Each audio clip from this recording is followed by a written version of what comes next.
Assalamualaikum warahmatullahi wabarakatuh. Perkenalkan, nama saya Zumrotun dengan NPM 20752037 dari kelas akuntansi 3A. Video ini dibuat untuk memenuhi ujian akhir praktikum mata kuliah Etika Bisnis dan Profesi dengan dosen pengampu Ibu Sri Astuti, SEMM. Di sini saya akan menjelaskan materi mengenai penerapan kode etik di tempat kerja dengan rincian. Yang pertama, kode etik sumber daya manusia, yang kedua, kode etik pemasaran, yang ketiga, kode etik akuntansi, yang keempat, kode etik keuangan, dan yang terakhir yaitu kode etik teknologi informasi. Sebelum membahas materi lebih lanjut, apa sih sebenarnya kode etik itu? Kode etik diartikan sebagai pola aturan, tata cara, tanda, pedoman etis dalam melakukan suatu kegiatan atau pekerjaan. Baik, untuk yang pertama yaitu kode etik sumber daya manusia. Ada 4 peran yang melekat pada Departemen SDM, yaitu 1. Peran administratif, yaitu suatu peran awal atau tradisional di mana peran Departemen SDM hanya pada seputar perekrutan karyawan dan memelihara catatan gaji, upah, serta data karyawan. 2. Peran kontribusi, yaitu suatu peran yang menekankan pada peningkatan produktivitas, loyalitas, dan lingkungan kerja karyawan. Yang ketiga yaitu peran agen perubahan, yaitu suatu peran yang dimana Departemen SDM berfungsi sebagai agen perubahan. Yang keempat yaitu peran mitra strategis. Pada peran ini, Departemen SDM dilibatkan dalam merumuskan berbagai kebijakan bisnis yang bersifat strategis, terutama agar Departemen SDM dapat segera melaksanakan program penyelarasan antara kepentingan bisnis dan kepentingan individual karyawan. Selanjutnya, ada 6 dimensi program etik agar kode etik dapat dipatuhi. Yang pertama yaitu kode etik formal, yaitu suatu kode etik yang dirumuskan atau ditetapkan secara resmi oleh suatu asosiasi, organisasi, profesi, atau suatu lembaga entitas tertentu. 2. Komite etika, yaitu entitas yang mengembangkan kebijakan, mengevaluasi tindakan, menginvestasi, dan menghakimi pelanggaran-pelanggaran etika. Yang ketiga, sistem komunikasi etika, yaitu suatu media atau cara untuk mensosialisasikan kode etik dan perubahannya, termasuk isu-isu etika dan cara mengatasinya yang bersifat dua arah, antara pejabat otoritas etika dengan pihak-pihak terkait dalam suatu entitas atau organisasi. Yang keempat, pejabat etika, yaitu pihak yang mengkoordinasikan kebijakan, memberikan pendidikan, dan menyelidiki tuduhan adanya pelanggaran etika. Yang kelima, program pelatihan etika, yaitu program yang bertujuan untuk meningkatkan kesadaran dan membantu karyawan dalam merespon masalah-masalah etika. Yang keenam, yaitu proses penetapan disiplin, yaitu dalam hal terjadi perilaku tidak etis. Berikut ini hak-hak karyawan menurut Sony yang harus diperhatikan antara lain, yaitu hak atas pekerjaan yang layak, hak atas upah yang adil, hak untuk berserikat dan berkumpul, hak atas pelindung keamanan dan kesehatan, hak untuk diproses hukum secara sah, hak untuk diperlakukan secara sama, hak atas rahasia pribadi, dan yang terakhir yaitu hak atas kebebasan suara hati. Selanjutnya, kode etik pemasaran. Fungsi pemasaran di dalam perusahaan memegang peranan yang sangat penting dalam menentukan bagi kelangsungan hidup perusahaan karena menjadi ujung tombak perusahaan yang bersentuhan langsung dengan pelanggan di luar perusahaan. Fungsi tersebut antara lain, yang pertama, aktivitas perencanaan dan pengembangan produk. Yang kedua, perencanaan dan pengembangan sistem promosi termasuk riset dan target pasar. Yang ketiga, merancang kebijakan harga, Dan yang keempat, menilai lokasi penjualan yang dianggap strategis. Dan yang kelima, mengevaluasi dan merumuskan sistem dan saluran distribusi yang dianggap tepat. American Marketing Association. Yang pertama yaitu tanggung jawab atau responsibilities, yaitu pelaku pemasaran harus bertanggung jawab atas konsekuensi aktivitas mereka dan selalu berusaha agar keputusan, rekomendasi, dan fungsi tindakan mereka mengidentifikasi, melayani, memuaskan masyarakat yang relevan. 2. Kejujuran dan kewajaran, yaitu pelaku pemasaran harus menjaga dan mengembangkan integritas, kehormatan, dan martabat profesi pemasaran. Yang ketiga, hak dan kewajiban pihak-pihak. 4. Hubungan organisasi. Selanjutnya yaitu kode etik akuntansi. Yang pertama, kompetensi. Artinya, akuntan harus memelihara pengetahuan dan keahlian yang sepantasnya, mengikuti hukum, peraturan standar teknis, membuat laporan yang jelas dan lengkap berdasarkan informasi yang dapat dipercaya dan relevan. 2. Kerahasiaan. Mengharuskan seorang akuntan manajemen untuk tidak mengungkapkan informasi rahasia kecuali ada otorisasi dan hukum yang mengharuskan untuk melakukan hal tersebut. Yang ketiga yaitu integritas, mengharuskan untuk menghindari kegiatan yang dapat menimbulkan prasangka terhadap kemampuan mereka dalam menjunjung etika. Yang keempat yaitu objektivitas, mengharuskan para akuntan untuk mengomunikasikan informasi secara wajar dan objektif, mengungkapkan secara penuh semua informasi yang relevan. Yang kelima yaitu resolusi atas konflik etis. Dalam menerapkan standar kode etik, praktisi akuntansi manajemen dan manajemen keuangan mungkin menghadapi masalah dalam mengidentifikasikan perilaku tidak etis atau di dalam memecahkan suatu konflik etis. Selanjutnya yaitu kode etik keuangan, Association for Investment Management and Research. Yang pertama yaitu bertindak berdasarkan integritas, kompetensi, martabat, dan bertindak etis dalam berhubungan dengan publik dan sebagainya. 2. Menjalankan dan mendorong pihak lain untuk bertindak etis dan profesional. 3. Berusaha keras untuk memelihara dan meningkatkan kompetensi dan kompetensi pihak lain. 4. Menerapkan kehati-hatian dan menjalankan penilaian yang bersifat independen. Selanjutnya yaitu kode etik teknologi informasi.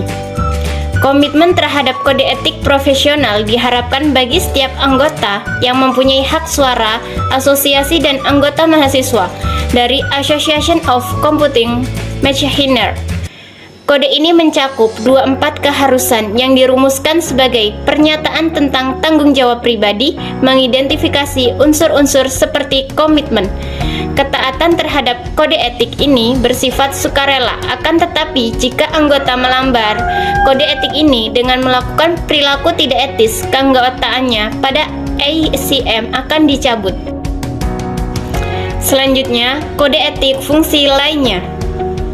Organisasi perusahaan adalah suatu sistem. Ciri pokok suatu sistem adalah bahwa setiap elemen dalam suatu perusahaan akan berinteraksi satu dengan yang lainnya, yang akan mempengaruhi perusahaan secara keseluruhan. Komunikasi yang tidak efektif antar orang di dalam satu bagian bisa menimbulkan suasana dan budaya perusahaan yang tidak kondusif. Oleh karena itu, semua karyawan pada semua fungsi di suatu perusahaan harus selalu bersikap profesional. Selanjutnya, perbandingan kode etik. 1. American Marketing Association terdiri atas tanggung jawab, kejujuran, dan kewajaran, hak dan kewajiban, serta hubungan organisasi. Yang kedua, Institute of Management Accountant terdiri atas kompetensi, integritas, kerahasiaan, objektivitas, resolusi atas konflik etis. Yang ketiga, Association for Investment Management and Research terdiri atas kompetensi, integritas, martabat, kerahasiaan, objektivitas, independensi, kehati-hatian. 4. Association for Computing Machine terdiri atas tanggung jawab dan komitmen, jujur dan dapat dipercaya, kerahasiaan, menghormati hak kekayaan intelektual, adil, tidak diskriminatif. Berikut ini beberapa konsep yang biasa muncul dalam pedoman kode etis suatu profesi. 1. Integritas. Pertama, utuh dan tidak terbagi. Menyeratkan bahwa seorang profesional memerlukan kesatuan dan keseimbangan antara pengetahuan, keterampilan, dan perilaku etis. Kedua, menyatu. Menyiratkan bahwa seorang profesional secara serius dan purna waktu dalam menekuni profesinya sekaligus juga menyenangi pekerjaannya. Ketiga, kokoh dan konsisten. Menyiratkan pribadi yang berprinsip, percaya diri, tidak mudah goyah, dan tidak mudah terpengaruh orang lain. Yang kedua yaitu whistleblowing, yaitu tindakan yang dilakukan oleh seseorang atau beberapa orang karyawan untuk membocorkan kecurangan entah yang dilakukan oleh perusahaan atau atasannya kepada pihak lain. Yang ketiga, kompetensi. Berarti kecakapan dan kemampuan dalam menjalankan suatu pekerjaan atau profesinya. Yang keempat, objektivitas dan independensi. Berarti sesuai tujuan, sesuai sasaran, tidak berat sebelah, selalu didasarkan atas fakta atau bukti yang mendukung. Selanjutnya, saya akan menjelaskan satu kasus mengenai pelanggaran kode etik, yaitu mengenai kasus Mulyana W. Kusuma. Kasus ini terjadi sekitar tahun 2004. Mulyana W. Kusuma sebagai seorang anggota KPU diduga menyuap anggota BPK yang saat itu akan melakukan audit keuangan berkaitan dengan pengadaan logistik pemilu. Setelah dilakukan penyempurnaan laporan, BPK sepakat bahwa laporan tersebut lebih baik daripada sebelumnya, kecuali untuk teknologi informasi. Untuk itu, maka disepakati bahwa laporan akan diperiksa kembali 1 bulan setelahnya. Setelah lewat 1 bulan, ternyata laporan tersebut belum selesai dan disepakati pemberian waktu tambahan. Di saat inilah terdengar kabar penangkapan Mulyana W. Kusuma.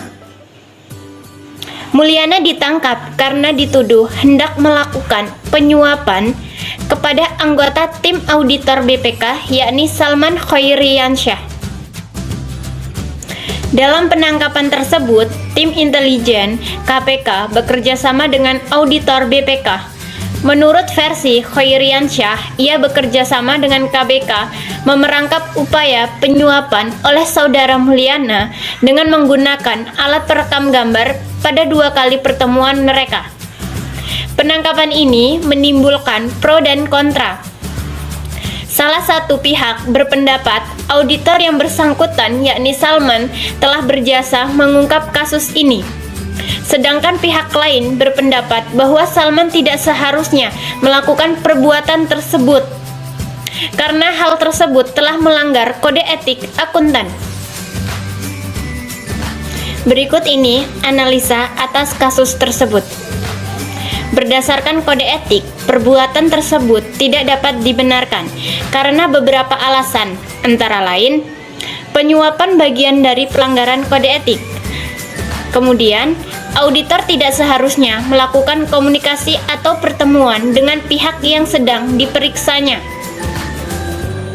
Tujuan yang mulia seperti menguak kecurangan yang dapat berpotensi merugikan negara tidak seharusnya dilakukan dengan cara-cara yang tidak etis. Tujuan yang baik harus dilakukan dengan cara-cara, teknik, dan prosedur profesi yang menjaga, menjunjung, menjalankan, dan mendasarkan pada etika profesi. Auditor dalam hal ini tampak sangat tidak bertanggung jawab karena telah menggunakan jebakan uang untuk menjalankan tugasnya sebagai auditor. Berdasarkan kode etik, auditor telah melanggar beberapa kode etik, yaitu yang pertama, kode etik objektivitas. Pada kasus ini, auditor telah memihak salah satu pihak dengan berpendapat telah ada kecurangan. Ketika kode etik objektivitas ditiadakan, maka kinerja auditor tersebut sangat pantas diragukan. Yang kedua, kode etik kompetensi. Auditor dianggap tidak mampu mempertahankan pengetahuan dan keterampilan profesional sampai dia harus melakukan upaya penjebakan untuk membuktikan kecurangan yang terjadi. Menurut saya, solusi untuk kasus tersebut adalah yang pertama, segala kasus yang merupakan pelanggaran kode etik sebaiknya ditindak secara adil menurut hukum sesuai dengan undang-undang agar tidak terjadi pro dan kontra berbagai pihak yang dirugikan karena adanya perbedaan pendapat. 2.